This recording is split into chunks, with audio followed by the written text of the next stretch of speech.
தடையை மீறி மலையேறி மாடு மேய்த்த அண்ணன் சீமான், மிரண்டு பார்த்த வனத்துறையினர், கொண்டாடி தீர்த்த கீதாரிகள், என்ன நடந்தது தேனியில்? வாங்க பார்ப்போம்.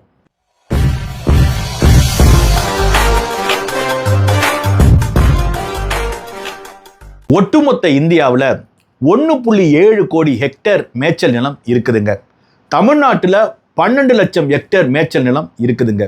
இந்த மேய்ச்சல் நிலங்களை தேசிய திராவிட கட்சிகள் விமான நிலையம் கட்டுறதா, பேருந்து நிலையம் கட்டுறதா சொல்லி இந்த மேய்ச்சல் நிலங்களை அபகரிக்கிறாங்க.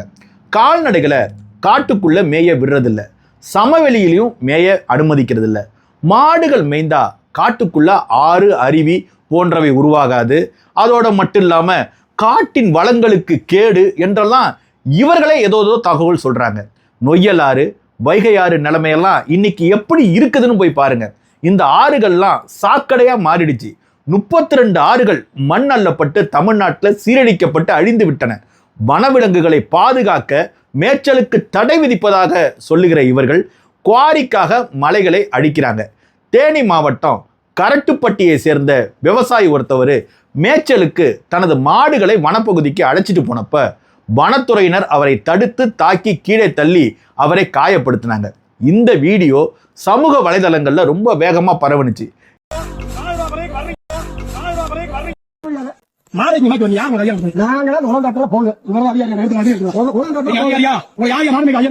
இந்த இடத்திலே அவரை கீழே தள்ளி அவமதித்தார்களோ அதே இடத்திலே ஆகஸ்ட் 3ஆம் தேதி பலாயிரக்கணக்கான மாடுகளை ஓட்டிக் கொண்டு போய் அவர்களுடன் நாங்கள் மலையேறி மாட்டை ஆட்டை மேய்ப்பது என்று முடிவெடுத்திருக்கிறோம். இதற்கு கால்நடை வளர்ப்போர், விவசாயிகள் கடுமையாக எதிர்ப்பு தெரிவித்ததால் வனத்துறையினர் எப்படியாவது பேசி இந்த பிரச்சனையை முடிவுக்கு கொண்டு வரணும்னு முயற்சி செஞ்சாங்க.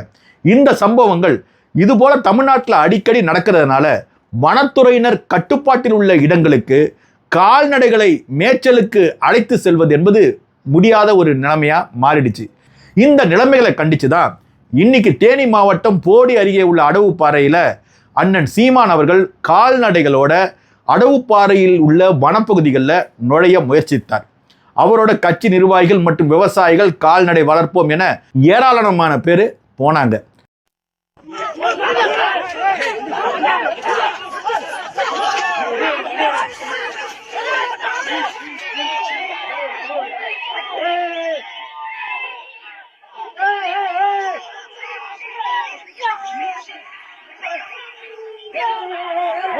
கொஞ்சம் தள்ளுங்க.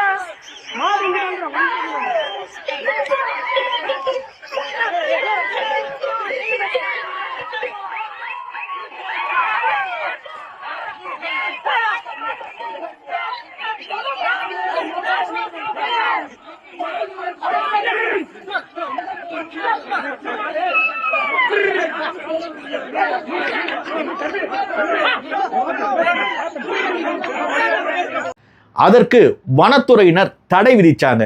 அந்த தடையை மீறி அங்கே இருக்கிற தடுப்புகளை அகற்றி கொண்டு அண்ணன் சீமான் கையில ஒரு குச்சியோட மலையேற தொடங்கினார். அவரோட விவசாயிகள், கீதாரிகள் என எல்லோரும் திரண்டு போக அந்த மலை முழுக்க மக்கள் நிரம்பிய ஒரு வனமா அது மாறி போனுச்சுங்க.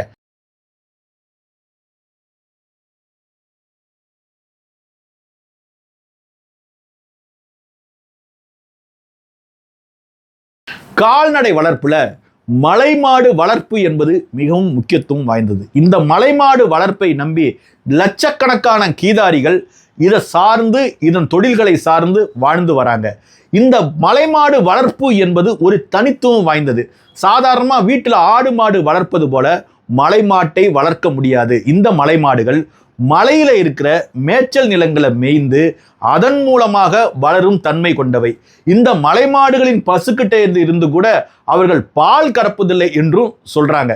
அது மட்டும் இல்லாம இந்த மலைமாடுகள் மேய்ச்சலுக்கு போகும்போது அவைகள் இடுகின்ற சாணங்களால் இயற்கை வளம் மிகுந்து வனங்கள் உருவாவதற்கான சூழலியல் ஏற்படுகிறது என்றும் தகவல்கள் இருக்கு.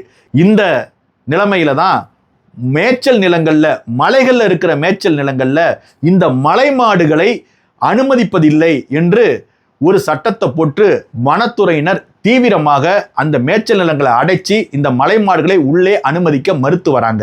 இதனால இந்த மலை மாடுகள் மற்றும் அதன் வளர்ப்பை சார்ந்திருக்கின்ற லட்சக்கணக்கான குடும்பங்கள் பாதிக்கப்பட்டு நிற்கிற ஒரு மோசமான நிலைமை தேனி மற்றும் மலைகளை சார்ந்து இருக்கின்ற தமிழ்நாட்டின் பல பகுதிகளில் நிலவுதுங்க.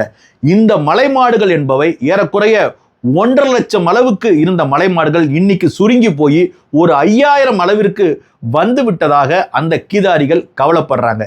எனவே இந்த நிலைமையை மாற்றத்தான் அண்ணன் சீமான் மாடு மாநாட்டிலேயே அறிவித்தார், நானே மலையேறி மாடு மேய்க்க போறேன், அந்த மேய்ச்சல் நிலத்திற்கு விடப்பட்டிருக்கின்ற தடையை உடைத்து அந்த தடையை தகர்த்து மேய்ச்சல் நிலத்தை மீண்டும் ஆடு மாடு மேய்வதற்கான ஒரு சூழலை ஏற்படுத்துவதற்காக, ஊடகங்களின் கவனத்தை ஈர்ப்பதற்காக மற்றும் பொதுமக்களுக்கு இது பற்றிய ஒரு புரிதலை உண்டாக்குவதற்காக நானே மலை மேலே ஏறி மாடு மேய்க்க போறேன் என்ற ஒரு போராட்டத்தை அண்ணன் சீமான் அறிவித்தார். அதன்படி இன்று காலை ஒரு 10 மணி அளவில் கட்சி நிர்வாகிகள் மற்றும் விவசாயிகள் மற்றும் கால்நடை வளர்ப்போம் என பல்வேறு விவசாய சங்கங்களை சார்ந்தவர்களோட அண்ணன் சீமான் அந்த மலையை அடவுப்பாறையில் இருக்கிற அந்த வனப்பகுதிக்குள்ள செல்வதற்காக ஆயிரக்கணக்கான கால்நடைகளோட அந்த வனப்பகுதிக்குள்ள நுழைய முயன்றாருங்க. இந்த போராட்டத்தை தடுத்து நிறுத்துவதற்காக ஆயிரக்கணக்கில் காவல்துறை மற்றும் வனத்துறை குவிக்கப்பட்டு இந்த போராட்டத்திற்கு தடை விதிக்கப்பட்டது. ஒரு கட்டத்தில் இந்த போராட்டத்தை நிறுத்த வேண்டும் என்பதற்காக அங்கங்கே தடுப்புகள் போட்டிருந்தாங்க. ஆனால் இந்த தடுப்புகளை எல்லாம் தாண்டி அண்ணன் சீமான் இந்த போராட்டத்தை தடையை மீறி நடத்தி இன்னைக்கு வெற்றி பெற்றிருக்கிறாருங்க.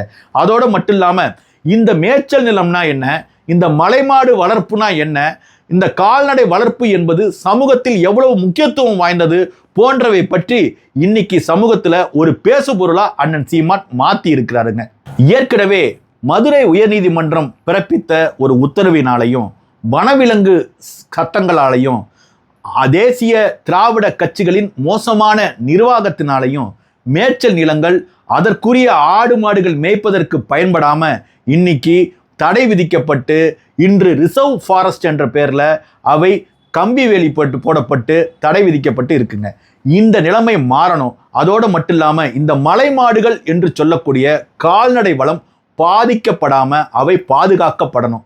அதை நம்பி இருக்கிற கீதாரிகள் என்று சொல்லக்கூடிய லட்சக்கணக்கான தமிழர்களின் வாழ்வியல் இந்த மலை மாடுகள் மேய்ப்பல தான் இருக்கு. அதை புரிந்து கொண்டு எதிர்வரும் காலங்களில் தமிழ்நாடு அரசே மதுரை உயர்நீதிமன்ற உத்தரவை மாற்றுகின்ற வகையில் ஒரு ரிவ்யூ பெட்டிஷனை தாக்கல் செய்து அதற்குரிய சட்டத்தை ஏற்படுத்தி இந்த மேய்ச்சல் நிலங்களை மீண்டும் மலைமாடுகள் மேய்ப்பதற்கான நிலங்களாக மாற்றணும். அதற்கான ஒரு புரிதலை ஏற்படுத்துவதற்காக தான் இன்னைக்கு தடையை மீறி அண்ணன் சீமான் இந்த போராட்டத்தை நடத்தியிருக்கிறாரு. இந்த போராட்டத்தில் கலந்து கொண்ட பல கீதாரிகள் சொன்னது, அண்ணன் சீமானை தெய்வமாக பார்க்கிறோம் என்று அவர்கள் சொல்றாங்க. சீமானு நம்மளுக்கு ஒத்தளிக்கிறாரு. அது எங்க சீமானுன்னா எங்க சீமான் இல்ல, எங்க தெய்வம். காரணம் என்னன்னா, இந்த போராட்டத்தை பற்றியோ அல்லது இந்த மலைமாடுகள் வளர்ப்பை பற்றியோ இந்த மேய்ச்சல் நிலம் பற்றியோ யாருக்குமே எவ்வித புரிதலும் இல்லாத நிலையில தமிழக அரசியல் பரப்புல முதல் முறையா ஒரு தலைவர் அவரே முன்வந்து மேய்ச்சல் நிலம் பற்றி, கால்நடைகள் வளர்ப்பை பற்றி மற்றும் மலைமாடுகள் பாதுகாப்பு பற்றியெல்லாம் சிந்திச்சு அவரே மலை ஏறி அவரே மாடு மேய்ச்சது என்பது மிக முக்கியமான ஒரு அரசியல் நடவடிக்கை என்று சொல்லலாம். அனைவருக்கும் நன்றி, வணக்கம்.